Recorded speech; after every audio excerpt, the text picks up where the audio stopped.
Bienvenidos a esta última sesión del Seminario Permanente de Psicología Social Comunitaria, una aproximación al estudio de los pueblos originarios.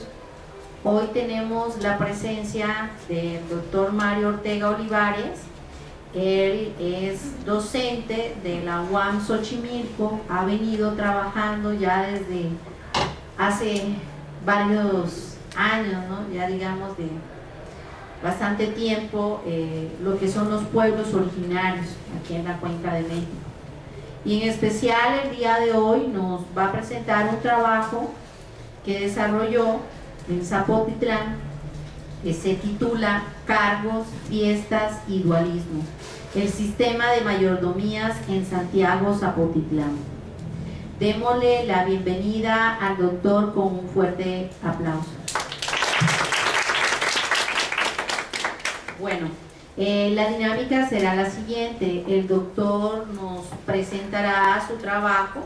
Tenemos bastante tiempo, doctor, tenemos una hora o hora y cuarto para la presentación de su trabajo, y posteriormente a ello daremos paso a un ciclo de preguntas, reflexiones y demás.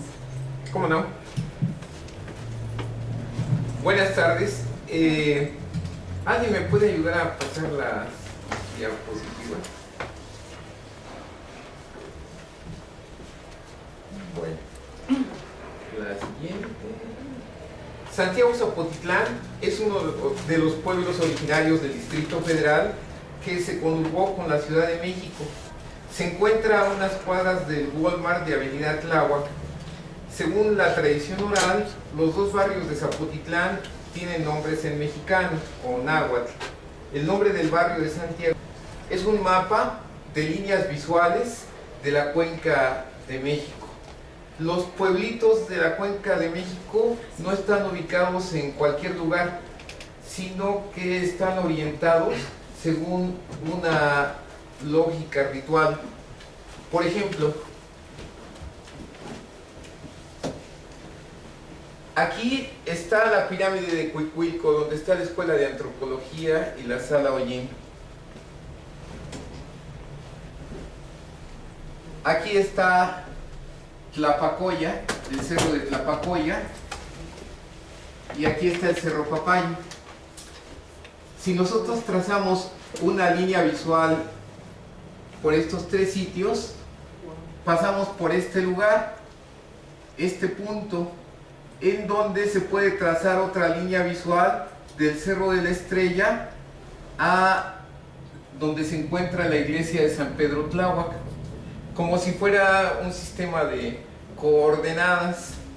Y entonces, donde se cruza esta línea visual de Cuicuilco, Tlapacoya y el Cerro Papayo, y donde se cruza esta otra del Cerro de la Estrella con la iglesia de San Pedro Tláhuac, exactamente aquí se encuentra el pueblo de Santiago Zapotitlán.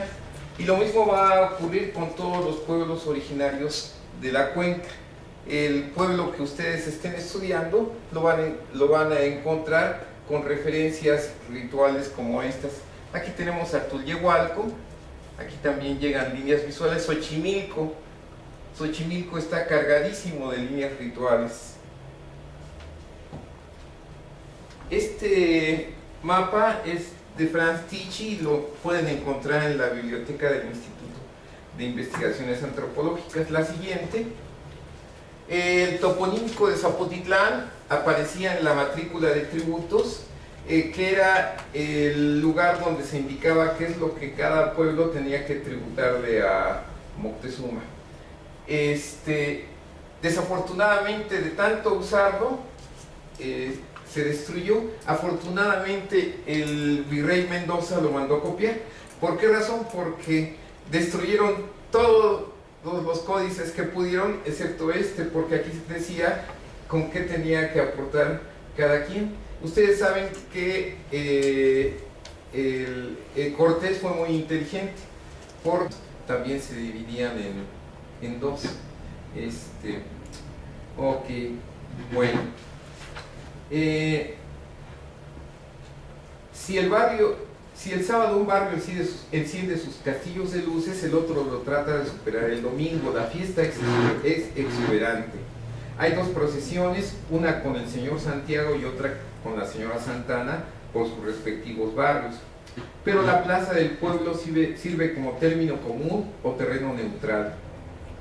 El día de la clausura, cada moitié realiza su paseo de toritos adornados con papel de China multicolor. En la plaza hay dos corridas, la primera es para los niños con toros de luces y la segunda, más peligrosa, de toros con cohetes explosivos. El sistema parece funcionar por la lógica de una adscripción disyuntiva de las moitíes, fruto de la rivalidad, pero en realidad es una adscripción conjuntiva, pues la rivalidad entre moitíes refuerza la identidad de los originarios de uno y de otro barrio. Tenemos un caso muy interesante aquí de competencia. Nosotros, en la lógica de la competencia de mercado, sabemos que un capital está luchando contra el otro, pero que se tratan de devorar mutuamente. Aquí no, aquí aunque todo mundo aspira a ganar más prestigio que el barrio competidor, necesita de la existencia del otro barrio para que continúe el juego. Entonces, los resultados de la competencia, que son el que la fiesta cada vez sea más y más espectacular, se comparten entre todos los integrantes de la comunidad. En Santiago Zapotitlán se desata una competencia no entre individuos, sino entre corporaciones. Bueno, aquí hay otro elemento bien interesante. Las mayordomías también son una especie de incubadora de empresas. ¿Por qué? Porque cuando tú sabes que vas a tener una mayordomía, por ejemplo la mayordomía del Niñopan en Xochimilco, te preparas con años, porque el día de 2 de la Candelaria, que es el día en que se intercambian mayordomías en Xochimilco, la mayordomía del Niñopan, vas a tener que dar alimento a unas 5,000 personas, que esa fue la cantidad en el 70 y tantos, no sé ahorita cuántos sean. Entonces tú tienes que encontrar la manera de hacer dinero para ir juntando, ya sea que te pongas a crear puerquitos, a que hagas artesanías, te pongas a vender abón o zapatos, pero de alguna manera tú encuentras la manera de reunir dinero. Y cuando realizas la fiesta y das de comer a los invitados, ya tus obligaciones rituales terminaron. Sin embargo, tú ya te acostumbraste a trabajar duro y a hacer dinero. Y por esa misma razón se dice que el Niñopan le da su bendición al mayordomo, porque todos los mayordomos que terminan inmediatamente elevan su posición económica. Entonces es una forma de entrenamiento para aprender a hacer dinero las mayordomías. Bueno, en Zapotitlán antes se acostumbraban celebrar 2 fiestas en las bodas, una en casa del novio y otra en casa de la novia. Los huehues pedían a la novia, el novio debía derribar un árbol y hacerlo leña para demostrar su hombría. Y en reciprocidad, la novia iba a casa de la madrina a martajar el maíz con el meclapil para demostrar que ella era una mujer. El meclapil es el metal. En Zapotitlán, los viejos sostienen que los seres humanos tienen su ser dual o nahual. Antes eran jaguares o coyotes, pero ahora, como ya no hay, son perros bravos. Hay brujas buenas que curan y hay brujas malas que hacen daños. Las de maldad son mujeres que por las noches dejan sus piernas cruzadas en el tecuil y salen volando a chupar niños. Los xocholes nacen gemelos y por tanto iguales, pero tienen una jerarquía. El segundo xochol o gemelo es el más chingón. Si se le queda una persona viendo a uno de los xocholes, le salen bolas en la garganta. La única manera de curarlas es recurrir al segundo xochol, quien debe curar el cuello del enfermo, porque el segundo gemelo nace curando porque él es el coexpal. Bueno, Estas son leyendas que recogí entre los ancianos de Zapotitlán, que ya muchos de los jóvenes ya no las recuerdan. Los fenómenos de la naturaleza también siguen una clasificación binaria. Existe un rayo macho y una centella hembra. El árbol macho del pirul da fruto, la hembra nada más florea. El alcanfor macho da una jicarita y el alcanfor hembra da barquillitos. Curiosamente, el pirul es clasificado según el esquema binario, pese a ser originario del Perú. Sin embargo, adquiere lógica, pues es una planta aromática con las cualidades mencionadas para la limpia del mal aire. Lo mismo ocurre con la ruda y el alcanfor. En Zapotitlán la reciprocidad se manifiesta a los padres de la novia con un guajolote, a los padrinos para hacer el encargo con pan y queso, y a los padrinos de la Virgen con dulce de calabaza.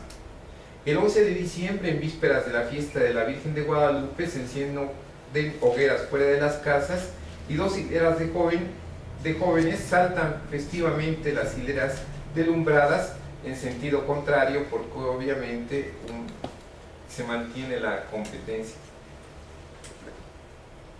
El orden binario preside las fiestas de muertos. La primera oposición es entre los guerreros y los muertos sin violencia. Como los guerreros tienen mayor jerarquía, llegan antes a visitar la casa de sus familiares el 28 de octubre. Los muertos sin violencia deben esperar hasta noviembre. También a las mujeres muertas en parto corresponde tal honor, pues murieron combatiendo a la muerte. Los muertos sin violencia se dividen por edades. El 1 de noviembre corresponde a los niños y el 2 del mismo a los adultos. Para cada generación se preparan diferentes alimentos.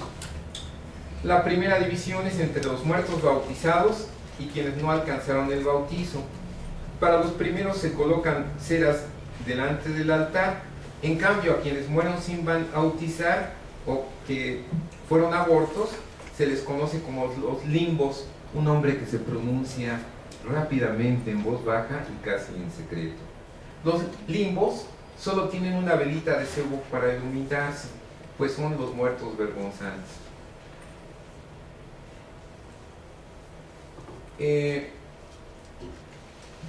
Aunque Gibson señala que recién terminada la conquista, Zapotitlán quedaba bajo la jurisdicción de Cuitláhuac, en la iglesia del pueblo hay una placa de piedra que conmemora su fundación en 1435, fecha en la cual, según testimonio del ingeniero Esteban Chavarría, Izcoatl se habría asentado frente a la isla de Cuitláhuac antes de atacarla, con el fin de obligar a la Cuitlahuaca a tributarle la piedra necesaria para expandir México-Tenochtitlán.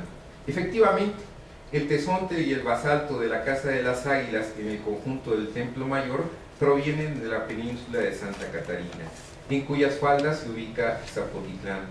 Pero a pesar de que en el barrio de Santana el ingeniero Chavarría es reconocido como la máxima autoridad en conocimiento del pueblo, su versión contiene imprecisiones etnohistóricas que discuto en mi tesis del doctorado. Bueno, me gustaría mucho ahora que es resultado de que los pueblos se van urbanizando. Ya no es una sola persona la que puede tener suerte económica en la vida, sino que son varios los que tienen empleos urbanos, y todos los que tienen empleos urbanos quieren cooperar. En los pueblos originarios rigen las leyes de mercado. El sentimiento de reciprocidad solamente se manifiesta ritualmente en la época de fiestas. Para todo es la compra-venta y se trata de respetar las equivalencias. Sí, efectivamente, eso es lo que sucede. Pero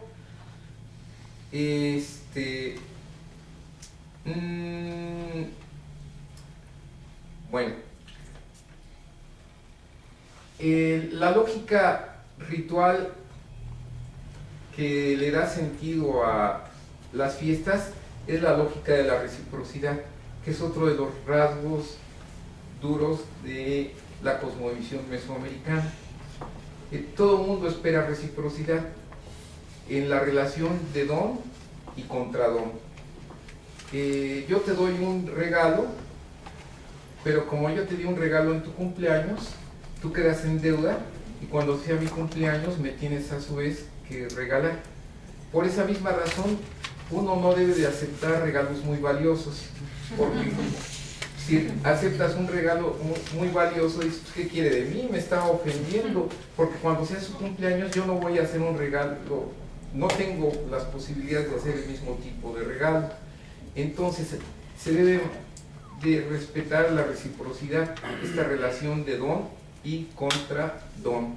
En Zapotitlán, los días de fiesta se hacen banquetes ceremoniales en cada predio de la familia ampliada o de la familia troncal, y cuando terminas de comer, la señora de la casa te da un itacate, que es puede ser una bolsita llena de tamales o arroz, mole, pero esto establece una relación de don y contradón. Por ejemplo, si en Zapotitlán se invita al jefe en Telmex a comer y se le da su itacate, cuando hay posibilidades de que alguien se eleve de puesto dentro de la compañía, la esposa del jefe va a decirle, oye, pero pues si acuérdate de nuestro compadre, siempre son tan amables, me da mucha pena que siempre nos dan un enorme itacate, porque tú quedaste entonces en deuda y tienes que pagar en reciprocidad. Entonces, esta reciprocidad se establece no solamente entre las personas, entre los amigos, parientes y parientes simbólicos como compadres o parientes rituales, sino también entre el mayordomo y el santo. ¿Qué es lo que se piensa?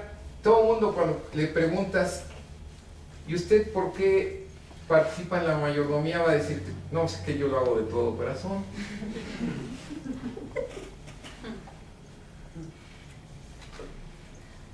Pero ya cuando platicas, se tiene la siguiente imagen.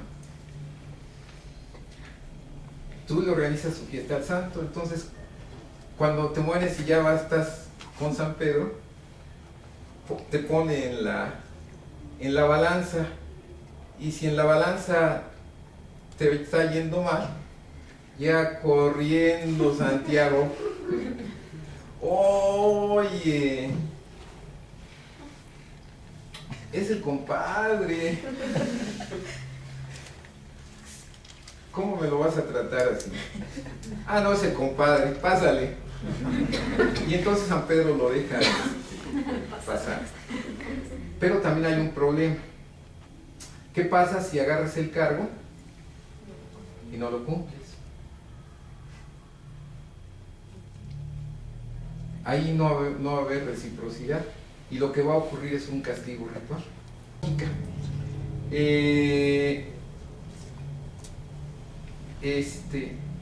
Es la lógica de la reciprocidad.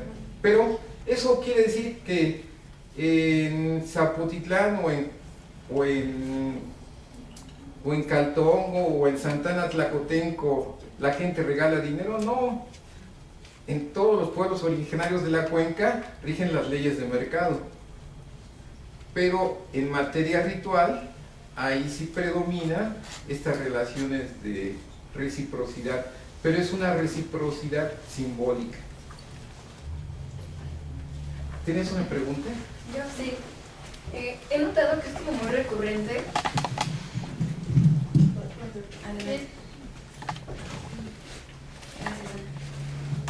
He notado que es muy recurrente la leyenda de que el santo llega a tal iglesia y entonces se pone muy pesado y entonces ya de allí no se lo llevan. Bajo su visión antropológica, ¿desde dónde viene esto o cuál es el sentido, cuál es el significado de esta leyenda?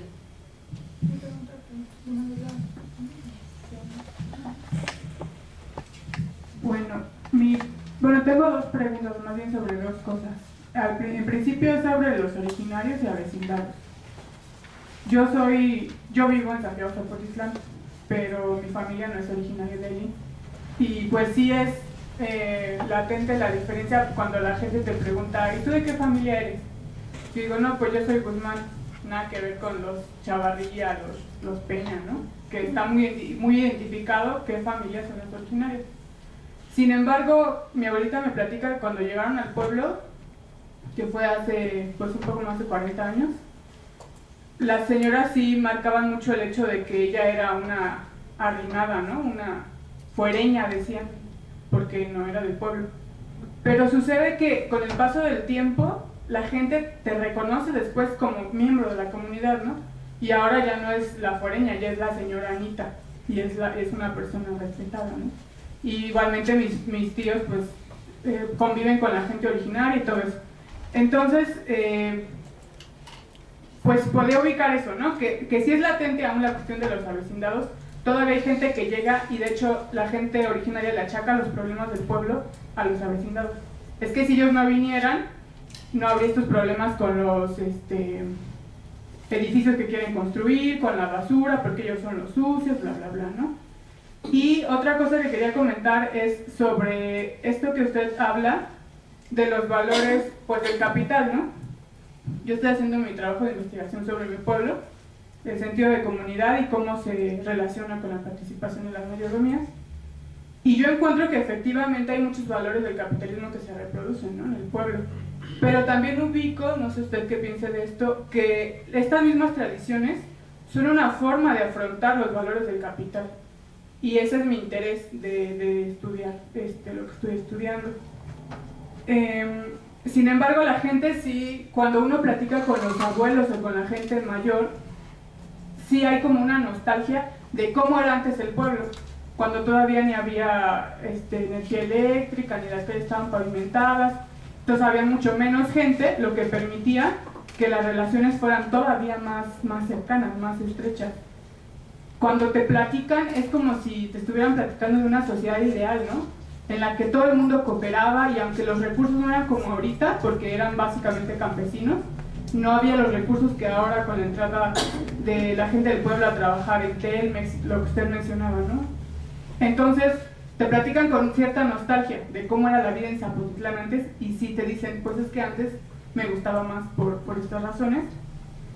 Entonces, eso mismo estaba pensando ahorita que dijo usted sobre las fiestas, que efectivamente son diferentes. Si uno ve las fotos de la fiesta en Zapotitlán de hace 30 años, ves apenas unas almas, ¿no? Y si van ahorita en febrero, que están todos invitados, a mi casa pueden llegar con mucho gusto. Porque aparte para la gente de Zapotitlán es como un honor que la gente vaya al día de la fiesta. Entonces, uno cuando va ahora, pues te das cuenta que está a desbordar la plaza, va gente de muchos lados, ya ni dicen mucho la gente, ya la fiesta ni siquiera es para los del pueblo, es para todos los que vienen, hasta en la radio lo anuncian, ¿no? Porque tiene mucha fama. Se supone que es la segunda fiesta más importante del Distrito Federal y es 2 veces al año.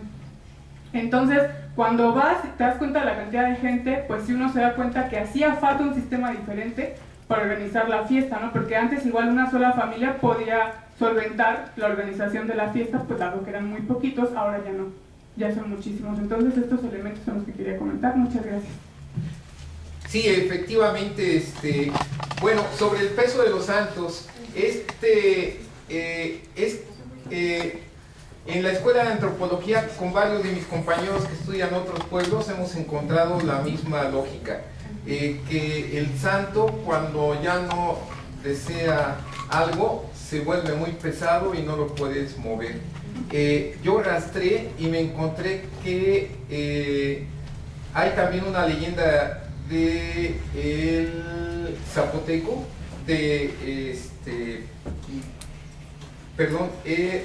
hay una leyenda en Tepoztlán de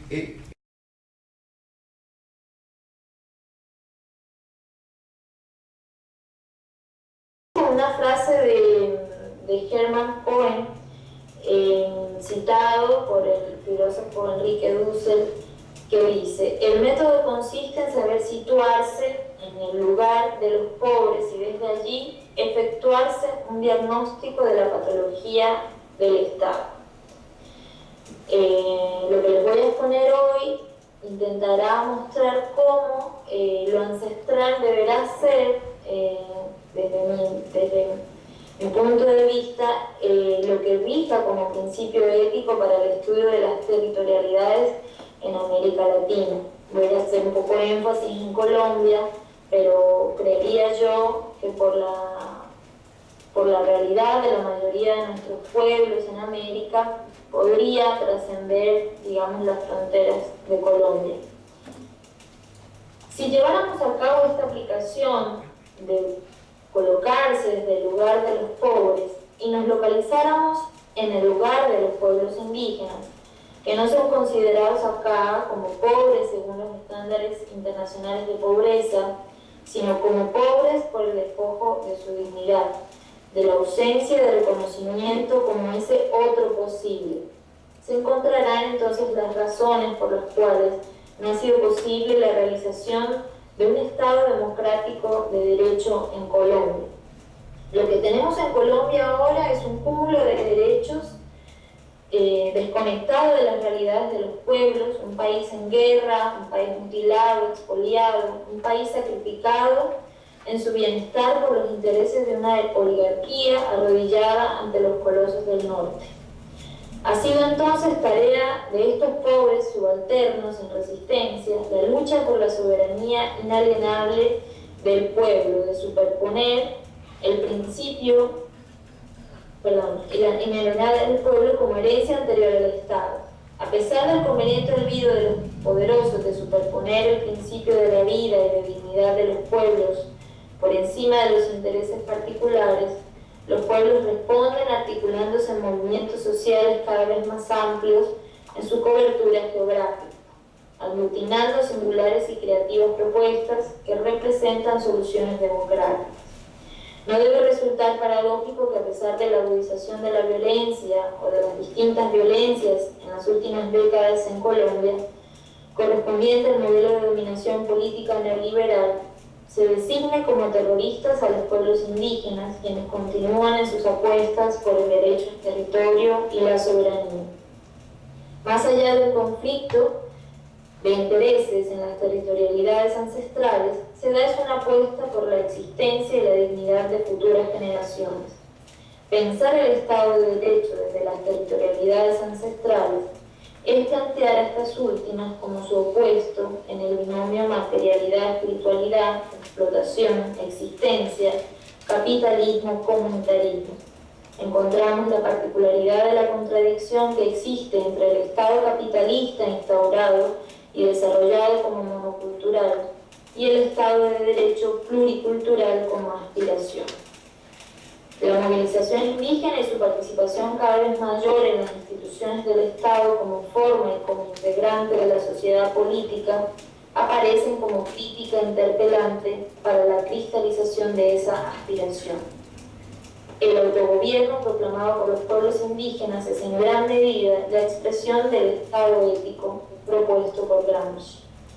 Sobre el Estado ético, Gramsci dirá: se basa en el supuesto de que todos los hombres son realmente iguales y por tanto igualmente razonables y morales, o sea, capaces de aceptar la ley espontáneamente, libremente y no por coacción, como impuesta por otra clase.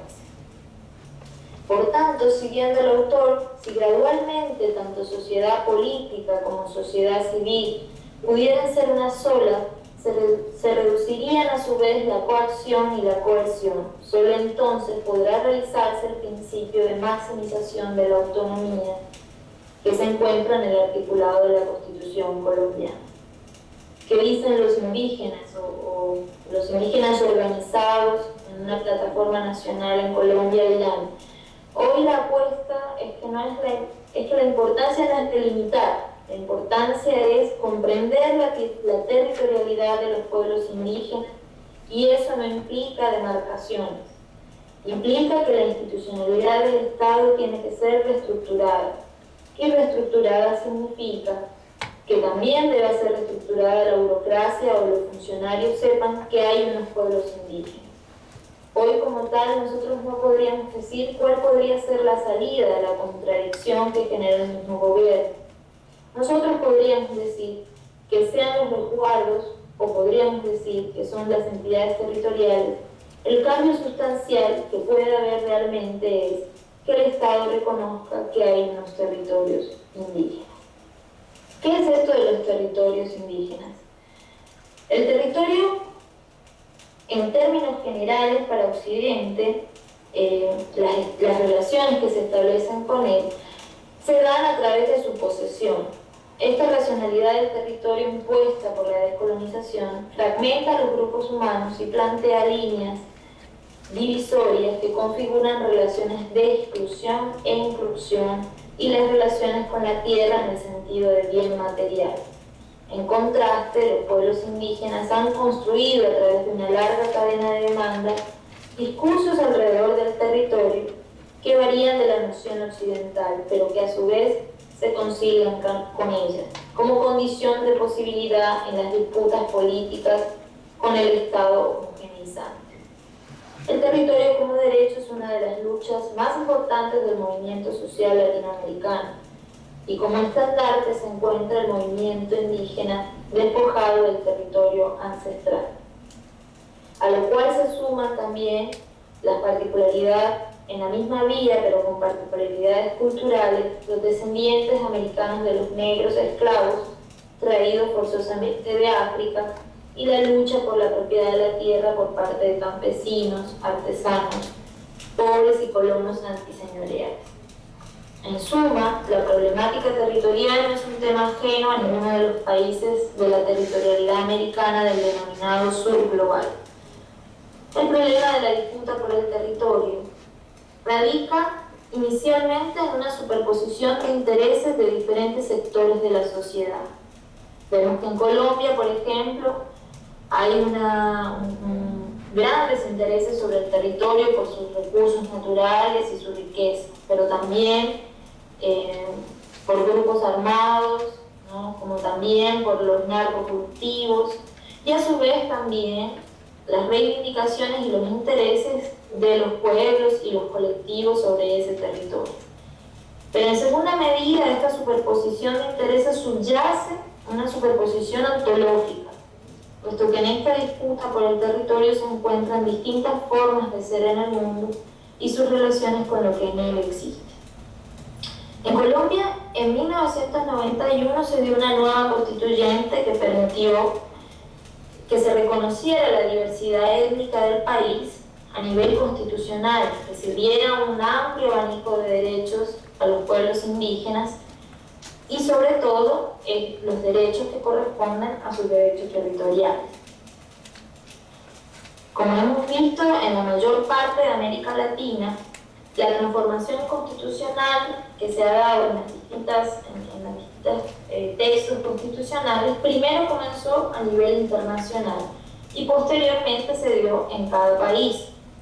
Sin embargo, teniendo la mayor parte de los países de América Latina constituciones que integran derechos a los pueblos indígenas, ¿para qué ha servido este avance jurídico? Digamos, ¿es este avance coherente con la violencia que se perpetúa en los territorios indígenas? Podemos decir que es coherente el avance con la violencia. Aunque en principio pueda parecer arbitrario, se justificará la respuesta a partir de la siguiente consideración. En primera medida se enuncia como ejemplo el riesgo de extinción de al menos 34 pueblos colombianos debido a la prolongada violencia en sus tierras. El conflicto armado y social ha dejado un saldo de más de 48.000 víctimas indígenas vulneradas en su derecho al territorio. Al respecto, Aparicio nos dice: la escasa ejecutividad de los derechos indígenas reconocidos se ha venido constatando en las últimas décadas en el marco del avance de las regulaciones en materia de libre comercio y mercantilización de los recursos naturales. En segunda instancia, y sobre la base de estas consideraciones, se encuentra un marco normativo desconectado de las circunstancias sociales a las cuales se ven enfrentadas cotidianamente los pueblos indígenas. Que sí, un derecho que no pueda ser ejercido plenamente por los sujetos de derecho, en palabras de Aparicio, se convierte a menudo en contención y freno de los cambios sociales. De los anteriores planteamientos podemos deducir que la promulgación de derechos de la nueva Constitución y su fructífero marco internacional no basta para la garantía de derechos ni para la supervivencia de las múltiples culturas. Hasta que no exista un marco ético que posibilite condiciones equitativas de participación entre dichas culturas, seguirá la dominación de la cultura mayoritaria y hegemónica sobre las otras. Dicho de otra manera, hasta que no se entiendan los derechos a partir de una comprensión que parta del principio de igualdad sustancial y no meramente formal, la violación de los mismos continuará permanentemente en riesgo.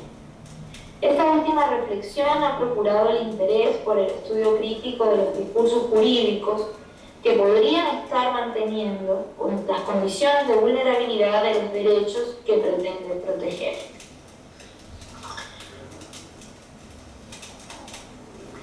He dicho inicialmente que el resultado de la transformación en materia de derechos se da también por el logro de la movilización de los pueblos indígenas, una movilización que es una movilización social, cultural, política.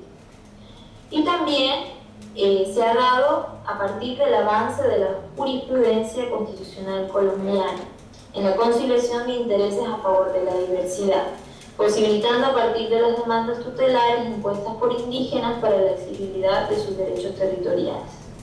Sin embargo, recientemente, el año pasado, encontramos que todavía se están fallando demandas de inconstitucionalidad por leyes que emite el Estado que van en contra de los derechos territoriales de los pueblos indígenas. Entonces, esto permite retomar la afirmación que hiciera anteriormente, la existencia de una excisión entre el derecho y las condiciones sociales que mantienen la vulnerabilidad de los pueblos indígenas. Y se evidencia entonces la pertinencia de estudios que logren desentrañar el contenido ideológico de los discursos jurídicos y de los discursos hegemónicos. Ahora, ¿por qué hablar entonces no de territorios indígenas, sino de territorios ancestrales? Esa sería la invitación. Esto sería presentado entonces como una apuesta discursiva en tanto práctica social contrahegemónica. Lo ancestral como marca diferenciadora de la construcción discursiva que sobre el territorio se ha realizado en el marco de los estados modernos. ¿Qué es lo que representa lo ancestral para los pueblos indígenas? Ahora entonces, en adelante voy a exponer una construcción que se ha realizado sobre lo ancestral a partir de distintas entrevistas que se han realizado a representantes de algunas comunidades y pueblos indígenas en Colombia, así también como de documentos que han elaborado a partir de su organización y su disputa ante el Estado colombiano. Esta interpelación que se da y esta apuesta política que dan los pueblos indígenas en materia de derechos de manera organizada y en una plataforma política común. Les pido me aguarden un segundo.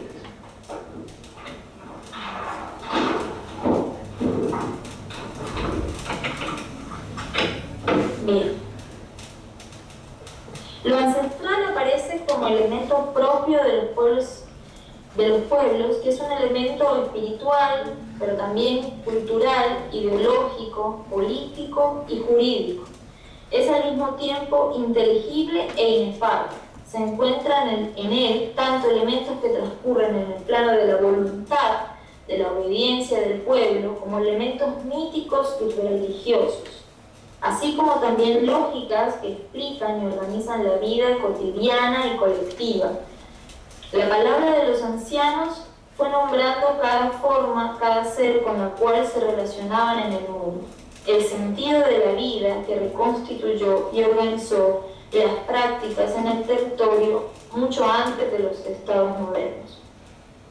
Lo ancestral es común a la historia de los pueblos y asimismo la herencia como memoria de un pueblo histórico de lucha que se actualiza en el presente como contenido ideológico que da sentido a los desafíos contemporáneos. Como contenido subalterno, lo ancestral es una forma de resistencia y se constituye en la garantía por excelencia de la diversidad étnica y cultural del país. Solo en lo propio se encuentran los elementos que han permitido la resistencia y permitirán la pervivencia a los pueblos. El fortalecimiento de lo propio se concibe como estrategia para el enfrentamiento de las políticas del otro Estado. Esto es concebido a partir del ejercicio de lo tradicional como derecho propio, que se expresa en la autoridad, en el conocimiento y la cultural ancestral.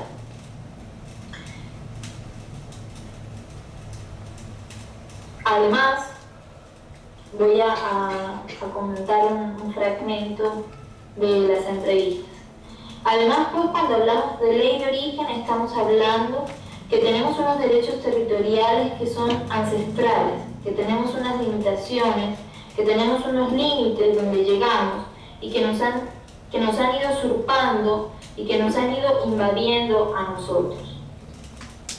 Por otro lado, hay otro indígena que dirá, digamos pues que guardar todo este tipo de procesos, al referirse a lo ancestral, mantener todo ese tipo de procesos, fortalecer toda esa espiritualidad y toda esa concepción, yo creo que es una forma también de pervivir, de permitir y garantizar la diversidad étnica y cultural del país.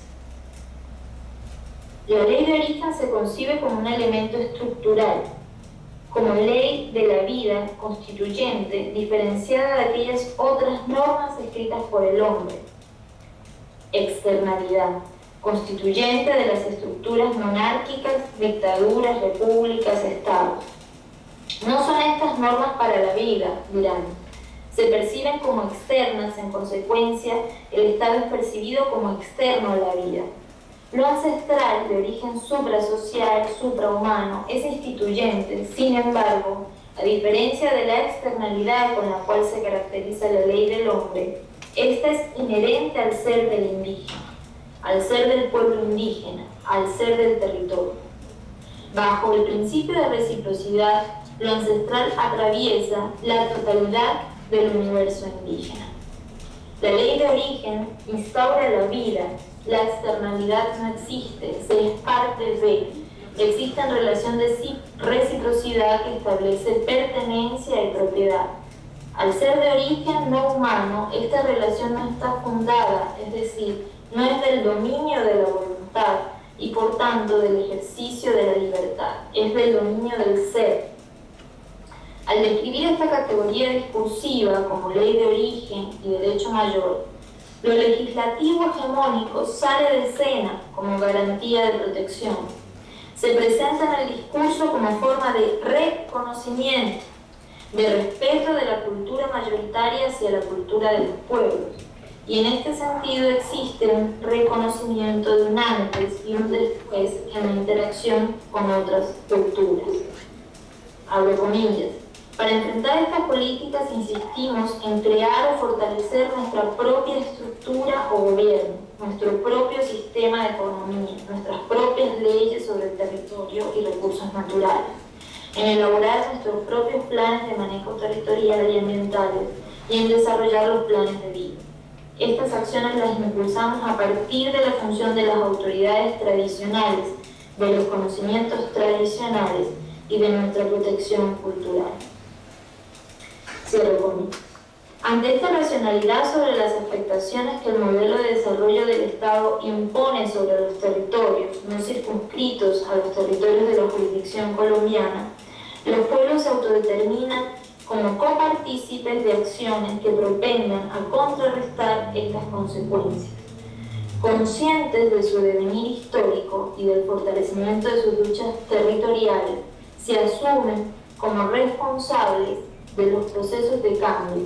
Es así como se reconocen como herencia de la lucha ancestral, patrimonio para la humanidad.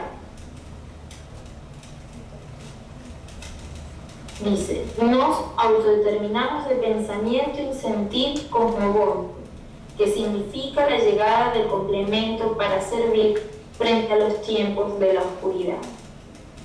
En la medida en que exista una institucionalidad respetuosa de lo ancestral, el reconocimiento del otro no se dará desde la diferencia, sedimento racista, sino desde la semejanza. Cuando se consideran las otras culturas como semejantes a nuestro mundo hegemónico, se podrá establecer un diálogo de saberes simétrico en el sentido de las jerarquías, conservando la distinción de su origen. Este es uno de los aportes que los pueblos indígenas hacen a la construcción de la interculturalidad, que lo vienen haciendo desde hace siglos y que lo asumen como una apuesta de acción política en la interlocución con la cultura dominante. Esto dirán, son diferentes las visiones nuestras y las externas en todo el sentido de la palabra, por lo cual es importante articular lo que nosotros denominamos diálogo de saberes. Nos es difícil entender que en pleno siglo XXI se desconozca el saber indígena como aporte al conocimiento universal. Todavía se cree que el conocimiento científico solo viene desde los espacios académicos occidentales. Entonces ahí voy a plantear qué hace entonces la psicología, qué puede decir, qué puede construir ante esto. La pregunta pertinente sería, debido a los objetivos que nos convocan hoy en este seminario, la psicología se ocupa en hacer su aporte en esta tarea de superación de la dominación y la construcción de una sociedad alternativa que co-constituya un Estado alternativo. Según Montero, la psicología social se desarrolla a partir del estudio de los factores psicosociales que permitan desarrollar, fomentar y mantener el control y poder que los individuos puedan ejercer sobre su ambiente individual y social, constituyéndose en aporte para la solución de problemas que los aquejan, logrando cambios en esos ambientes y en la estructura social. Sin embargo, la crítica que hiciera Martín Baró a la psicología, no solo a la psicología social como ciencia y como praxis, es el pobre aporte que ésta ha realizado a la historia de los pueblos latinoamericanos. Este autor señalará que una de las contribuciones de la psicología que quizás puedan enunciarse por su impacto social es el que emerge a partir de su trabajo aunado con otras ciencias sociales, es decir, la educación, la filosofía, la sociología, y que derivó en el método de alfabetización concientizadora de Paulo Freire. El concepto consagrado de concientización, que ustedes ya lo conocen, articula la dimensión psicológica de la conciencia personal con su dimensión social y política, y pone de manifiesto la dialéctica histórica entre el saber y el hacer, el crecimiento individual, la organización comunitaria, la liberación personal y la transformación social. Pero sobre todo la concientización constituye una respuesta histórica a la carencia de la palabra personal y social de los pueblos latinoamericanos. Por su parte, Fals Borda, sociólogo colombiano, enunciará que la concientización reflejaría el empeño por devolver al pueblo su conocimiento en términos superiores de entendimiento de la realidad. El conocimiento disciplinario es insuficiente para lograr los cambios sociales que vislumbra como necesarios. Este conocimiento solo puede ser transformador en la medida que se articule o sea apropiado directamente por los sujetos en sus prácticas discursivas y sociales. En palabras de Martín Baró, en nuestro caso, más que en ningún otro, es decir, en el caso de siendo psicólogos, tiene validez aquello de que la preocupación del científico social no debe cifrarse tanto en explicar al mundo cuanto en transformarlo. Un segundo cuestionamiento también oportuno sería: ¿cuál es la pertinencia para los pueblos originarios, indígenas y rurales de una psicología nacida y cultivada en las sociedades urbanas? Concepción Sánchez investigadora con interés en las poblaciones del campo, enunció las limitaciones de la psicología para comprender a las personas que viven problemas sociales y culturales diferentes de la población urbana. De lo que se trata entonces es de preguntarnos si con el bagaje psicológico de que disponemos en la actualidad podemos decir y sobre todo hacer algo que contribuya significativamente a dar respuesta a los problemas cruciales que hemos reseñado con anterioridad, sufridos principalmente por las poblaciones indígena y campesina. Aceptando la invitación de la psicología de la liberación propuesta por Martín Baró, aquellos psicólogos que queremos contribuir al desarrollo social de los pueblos latinoamericanos, necesitamos replantearnos nuestro bagaje teórico y práctico, y esto no se realiza desde los claustros universitarios, sino desde los sufrimientos de los pueblos, desde sus aspectos.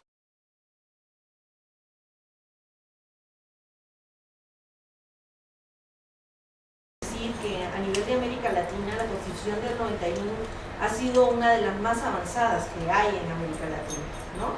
Sí. La de Colombia, ¿verdad? Y además de eso, que también hay un reconocimiento también en Colombia, no así mismo, sobre poblaciones étnicamente diferenciadas, en donde hay unas leyes, una normatividad, que les reconoce como sujetos colectivos de derecho. Hablamos, por ejemplo, de poblaciones afrodescendientes, de pueblos indígenas. No así sucede, por ejemplo, en el caso mexicano, que aunque en la Constitución Política de México, en el artículo 4 de la Constitución, hace referencia a eso, pues la verdad los intentos que han hecho hasta el momento los pueblos originarios como tal aquí, bueno, no se han manifestado en una ley como tal.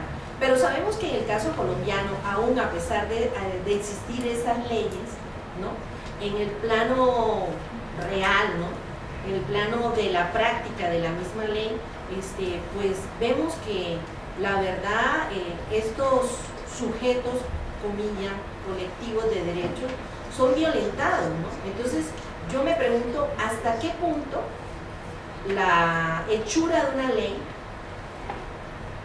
a nivel, por ejemplo, en el caso mexicano, sobre los pueblos originarios, puede permitir de verdad el respeto, por ejemplo, principal a la diversidad.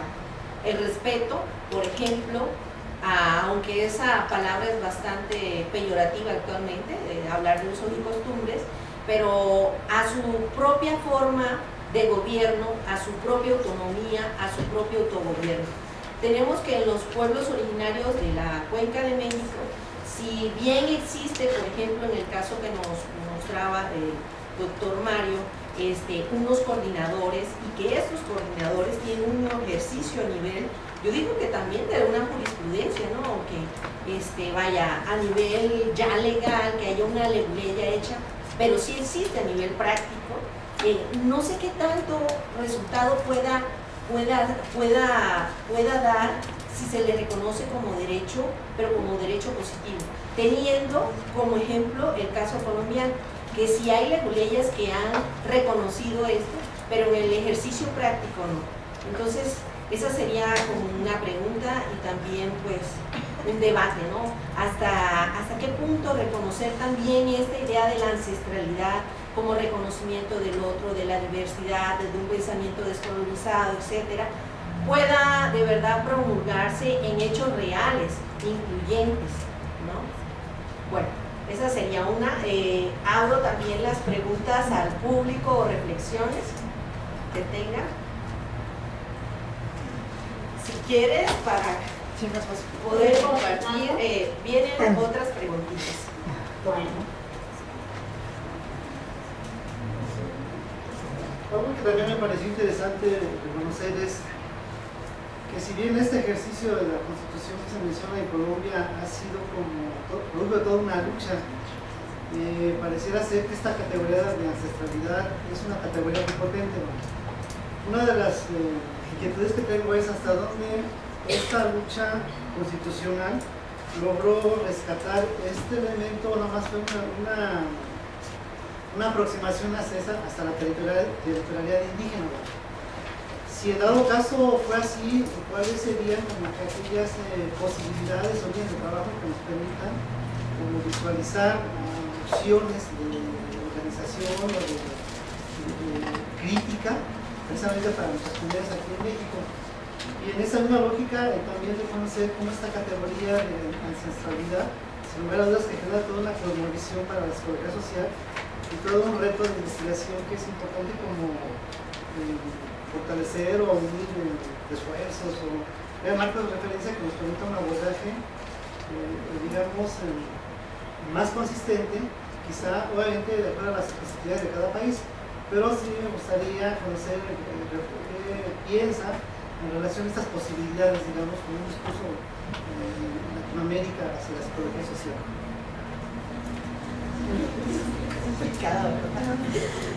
Bueno, esto del uso de la tecnología, ya ven. A ver, ¿quiénes más se animan, compañeros? Los que tienen sus tesis sobre pueblos originarios en la cuenca de México, Zapotitlán. A ver.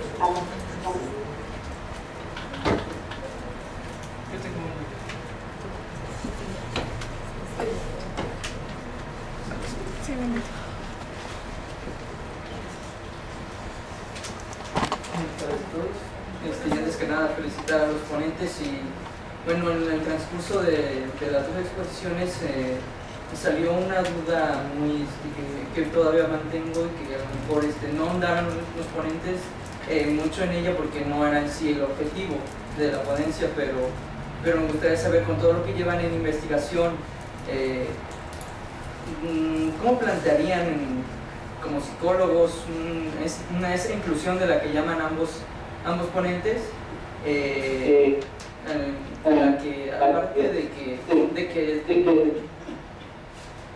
que las autoridades tienen que ceder a los pueblos indígenas, a los pueblos originarios, no conozco bien las definiciones, también los pueblos originarios tendrían que ceder en un cierto momento, pues he conocido algunos casos,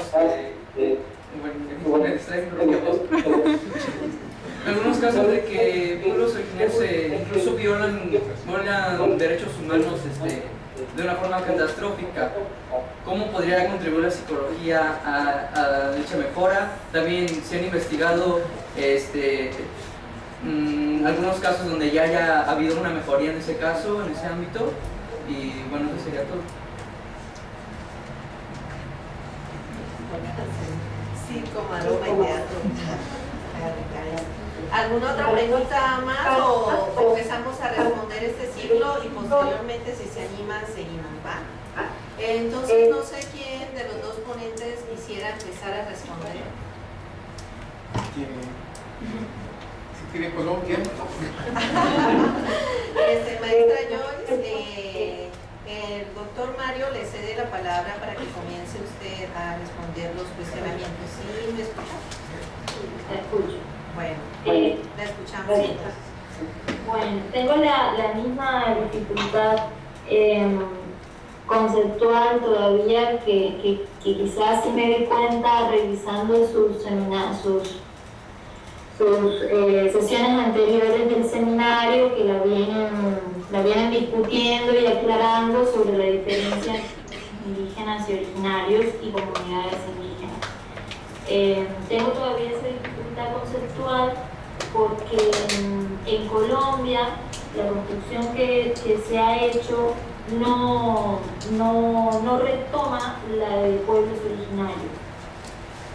Solo hasta que vine a Argentina y empecé a encontrarme con otro tipo de literatura y además de una forma de nombrar o de nombrarse a sí mismos los pueblos como originarios, ahí empecé a tener esta dificultad teórica. Sin embargo, también quisiera como aclarar que las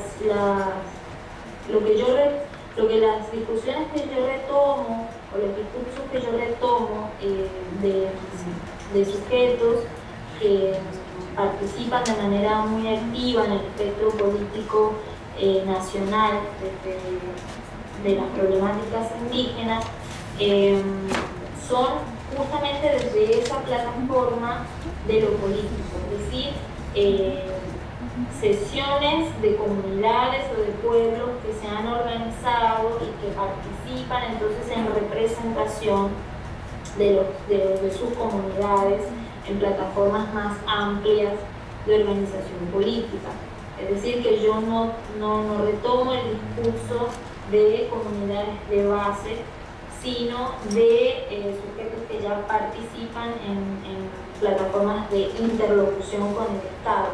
Y a esto voy, o lo aclaro, para hablar de este cuestionamiento de la pertinencia de tener una legislación o un cuerpo jurídico tan progresista y tan amplio en derechos para los pueblos indígenas, en el caso de Colombia, y tener incluso al interior del Estado estructuras que se diseñaron para la participación de los pueblos como sujetos colectivos de derechos, y sin embargo esto no sirva para proteger los derechos que son constantemente violados. Incluso una de las mayores críticas que se da del avance de la Constitución es que en materia de territorialidad y de avances en derechos territoriales de las comunidades del pueblo indígena en Colombia, a partir del año 91 hubo desmedro de ese avance, es decir, que se avanzó más antes de la constituyente que lo que va de este tiempo de la constituyente. Y lo que hemos visto es, como yo lo reseñaba en algún momento, una sistemática violación de los derechos de los pueblos indígenas, de sus derechos territoriales, pero además de todos sus derechos humanos, de la vida, de la libre movilidad, del derecho a la participación, etc. Yo me he estado preguntando mucho esto justamente por el interés de investigación, porque si uno ve las sentencias y los discursos que aparecen de los abogados y de los jueces en las sentencias de la Corte Constitucional, uno ve un discurso coherente con esta necesidad de protección de los derechos indígenas y de los derechos de sus territorialidades. Sin embargo, lo que he venido también construyendo a nivel teórico es que la construcción de la ley en un Estado como los nuestros, en el caso de Colombia, en un Estado capitalista, en un Estado donde la democracia es una democracia burguesa, donde han sido la misma reproducción de vicios políticos, de elección política, de familias, digamos, que son las que detentan el monopolio económico del país, uno encuentra que la ley empieza a ser el factor que lo que hace es contener la lucha política que hacen los pueblos por fuera de lo jurídico. Sin embargo, en el caso de los pueblos indígenas, lo que vemos es una participación en estos mecanismos de interlocución con el Estado, pero sin embargo una participación política desde sus comunidades de base, una protección de esa ancestralidad, una resistencia de sus propias prácticas, y como lo decía en el texto, ellos siguen con la aspiración del autogobierno. Sin embargo, como se reconocen como gobierno, se reconocen entonces en una disputa por el poder, control de sus territorios, y en ese sentido tienen que interlocutar con un Estado capitalista que tiene intereses sobre sus territorios. Entonces lo que encontramos es una constitución extinguida, una constitución que por un lado reconoce el territorio, pero cuando yo hablaba de la dialéctica de la dominación y cuando hablaba de el reconocimiento del dominador de unos derechos, hablaba entonces de territorios denominados como entidades territoriales, territorios indígenas, resguardos indígenas que tienen una herencia colonial, no el reconocimiento de la territorialidad indígena ancestral.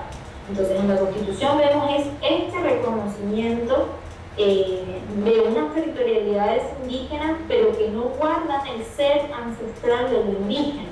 Y entonces asimismo encontramos definiciones del territorio colombiano que no son coherentes con esa definición, donde lo que se ve es en la tierra como bien de dominio, bien material, un bien intercambiable, comerciable, etc. Entonces hay dentro de la misma Constitución una contradicción. Por eso yo decía que si bien existe un reconocimiento de los derechos, esto no basta para superar la opresión de los pueblos. ¿Cuál es la invitación entonces? Y sobre todo lo que podría la academia, en este caso la psicología social, y ahí voy a la otra pregunta sobre cómo puede la psicología social tener líneas de trabajo de la ancestralidad. Justamente la psicología social tiene que dar cuenta de ese otro, tiene que... Entonces, es un problema que hay que tratar con pinzas. Efectivamente, los avecindados llegan de fuera, pero sus hijos ya nacieron ahí. Entonces los niños de ahí ya son de Zapotitlán, porque crecieron ya en ese ambiente y entonces se integran. Hicimos nosotros un censo en la primaria y le preguntamos a los niños cuál era la fiesta más importante a lo largo del año. Los originarios nos dijeron que era la Navidad y los niños avecindados nos dijeron que eran las fiestas de luces y música del pueblo. Parece que los niños originarios tratan de evitar que los vinculen con el origen étnico, y por eso se tratan de presentar como cosmopolitas. Bueno, sí, efectivamente, en estos pueblos rigen las leyes capitalistas del mercado. Afortunadamente, durante el ciclo ritual predominan las relaciones de ayuda mutua y de reciprocidad, y eso es lo que permite que los pueblos no se desintegren. Pero no hay que dejarse engañar.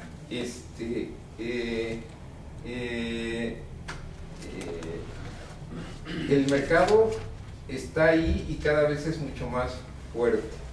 Y sí, la nostalgia del pasado, y yo les recomiendo que cuando estudien pueblos originarios busquen a los abuelos y las abuelas de las familias troncales. Por ahí va porque esos son los hilos conductores. También me he dado cuenta de algo. Los jóvenes de los pueblos originarios llegan a la universidad y no quieren ni que se enteren que son de Xochimilco. Pero los viejitos me dicen, no hay problema, está joven. Porque dicen que a ellos les pasó lo mismo. Dicen, a mí también me ocurrió. Cuando fui joven, me fui a trabajar a la Ciudad de México, de indio no me bajaban, pero pues con el tiempo reconocí quién soy. Entonces, lo que me dicen es que esos jóvenes que parece que se están desvinculando del mundo tradicional, a medida que maduren, a medida que los golpes de la discriminación los vayan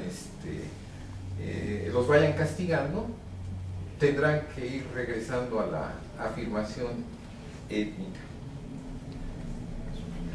Bueno, si bien, pues sí, en efecto estoy de acuerdo, porque yo pienso que las leyes del mercado no solamente cruzan a los pueblos originarios, sino todo, ¿no?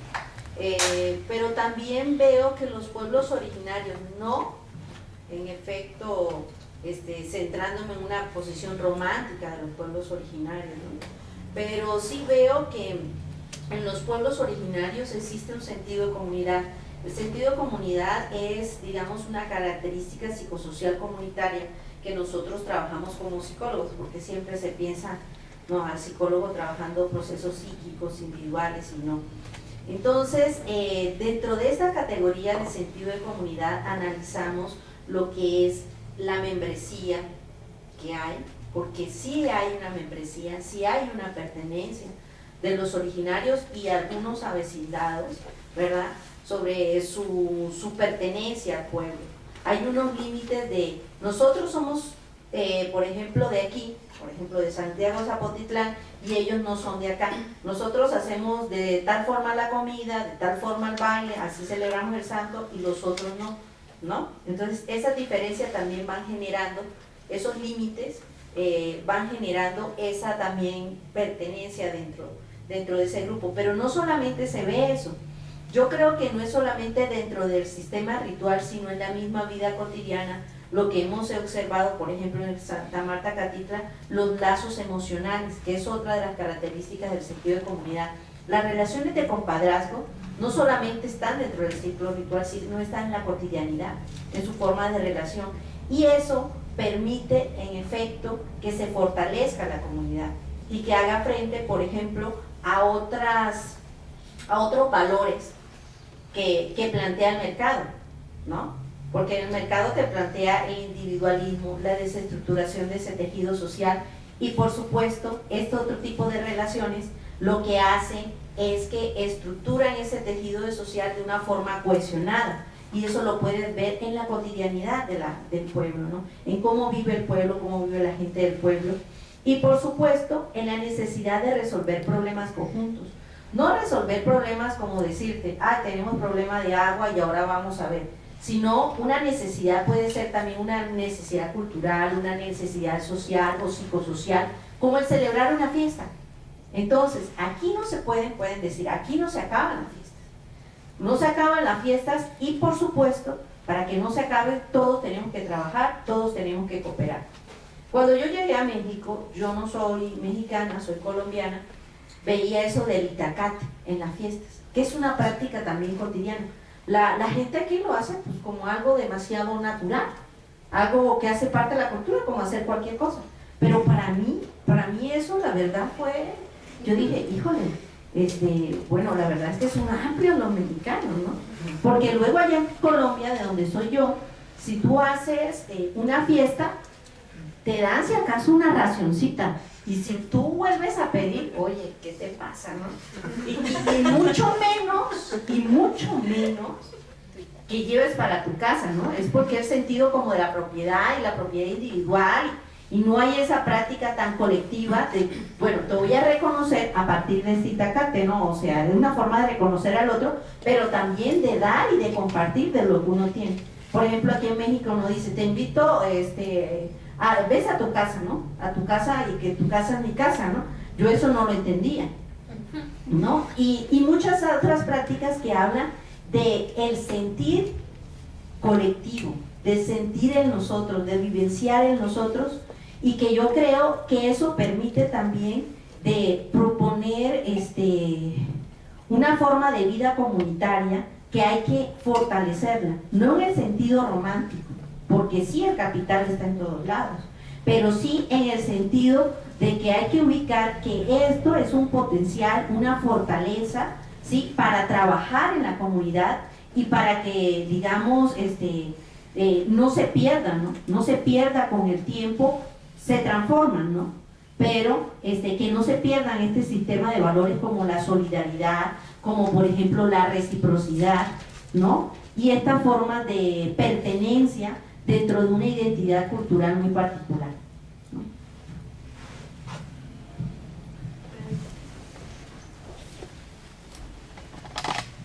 Hola, buenas tardes. Hola. Bueno, pues yo también soy, digamos, migrante, mi familia es migrante de Tlaltenco, o sea que muy cercana a toda la vida de Zapotitlán y que está muy permeada en esa región. Sin embargo, mi referente también familiar es que venimos de la Mixteca Baja, Oaxaca, y algo muy chistoso es esto, ¿no? De que reconozco todo aquello que es muy originario del pueblo de donde es mi madre, pero llego a un lugar en donde también tienen estos arraigos, ¿no?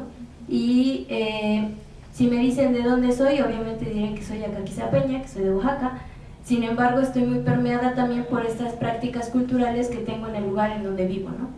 Y ahorita que estaba mencionando en la parte de los santos, les quiero compartir que lo mismo pasó en el pueblo de mi mamá, y si bien no tengo un referente histórico como tal, un dato, mi abuela, bueno, la gente grande lo que nos dice es que uno no escoge al santo patrón, sino que son ellos los que nos escogen. Entonces dice que, por ejemplo, ese santo patrón estuvo en un lugar y cuidó de ese lugar por un cierto tiempo, pero durante su caminar, si él encuentra otro lugar donde quiere estar y quiere cuidar a quienes habitan ahí, es ahí donde se queda.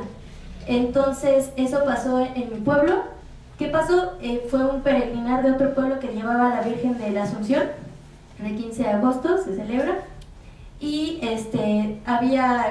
siempre hace referencia a bajo la sombra de un gran árbol, y ahorita me sonó mucho esta historia.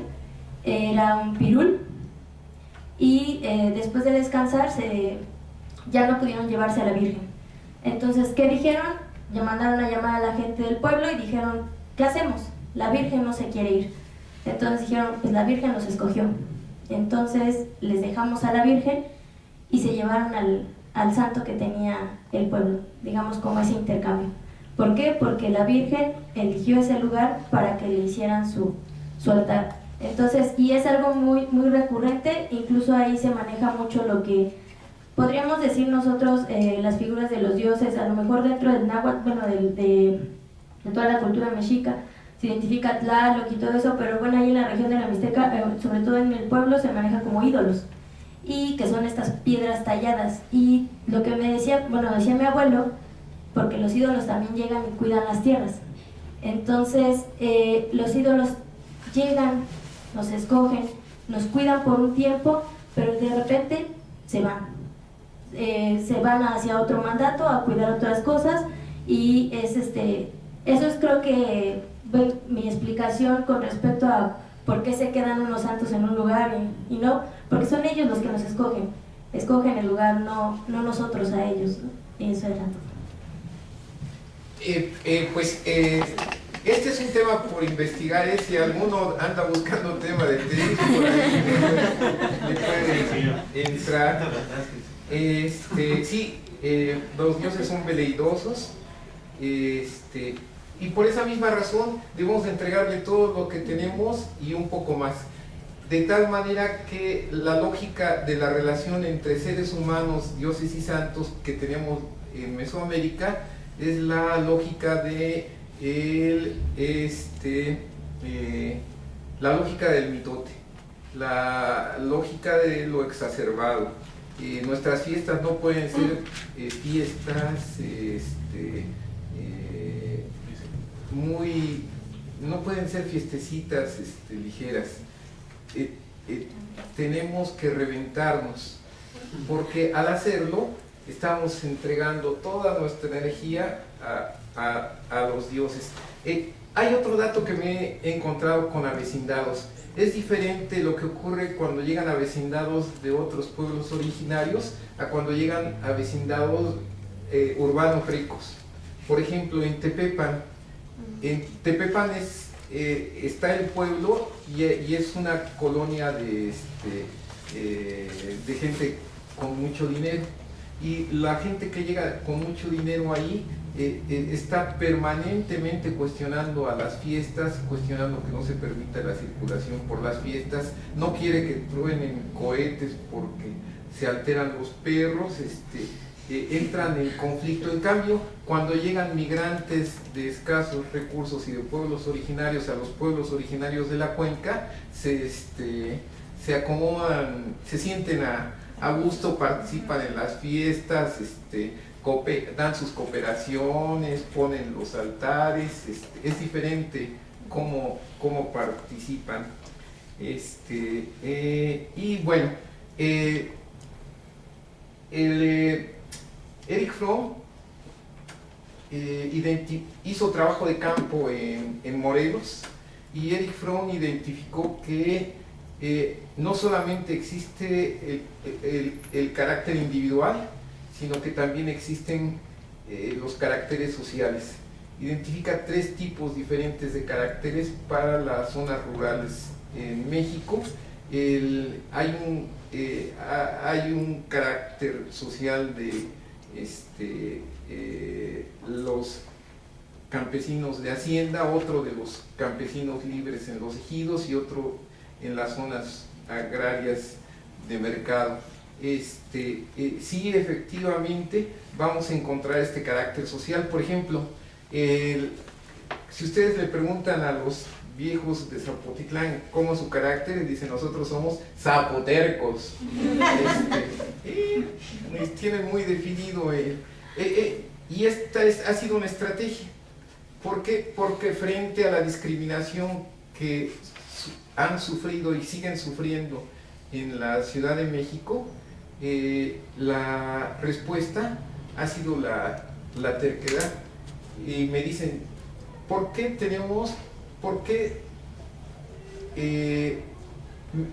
una vez me dijeron que ellos remarcan mucho el que son descendientes de mexicas?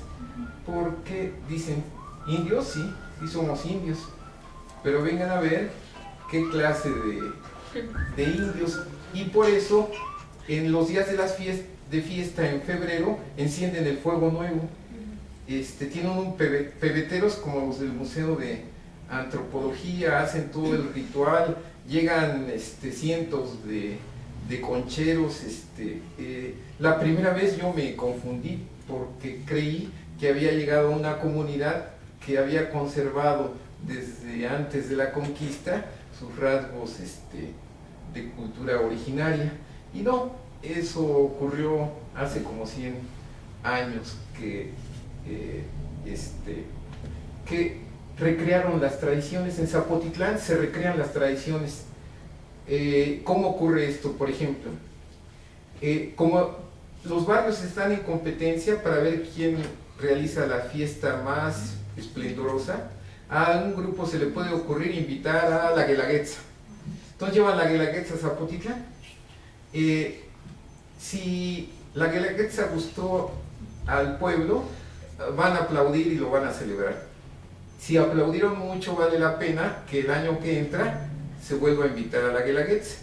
Y si siguen aplaudiendo, lo vuelven a invitar, hasta que llega el momento en que ya todo el mundo está esperando el día de la Guelaguetza. Y de esta manera, lo que no era un elemento cultural propio de la comunidad se va integrando.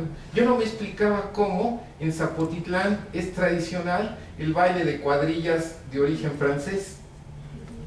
¿Qué tenían que estar haciendo las cuadrillas de origen francés ahí? También en Tlaltenco. Pues es lo que me dijeron. Bueno, lo que pasa es que sí teníamos danzas, pero eran muy humilditas. Y entonces comenzamos a poner de burla las danzas francesas.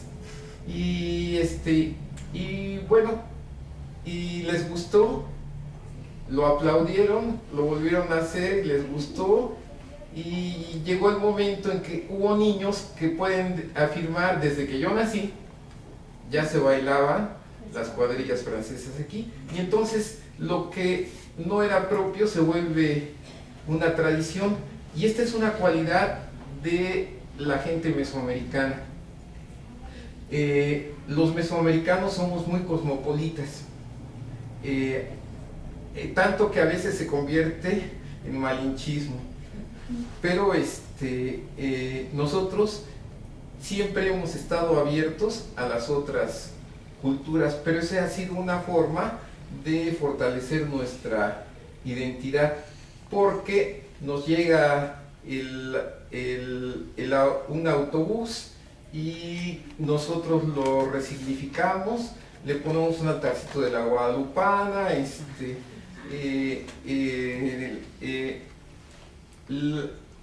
integramos elementos culturales que no fueron propios a nuestra cosmovisión, y eso ha permitido que la cosmovisión se reproduzca.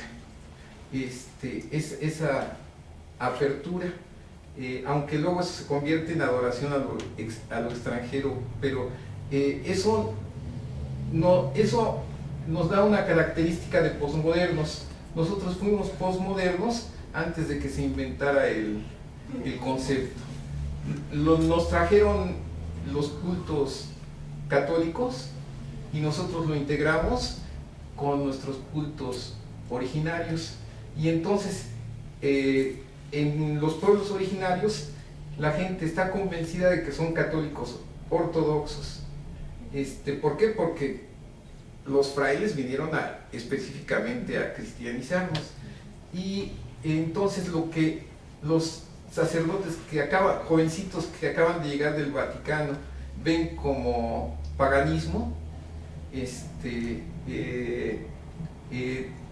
entendido como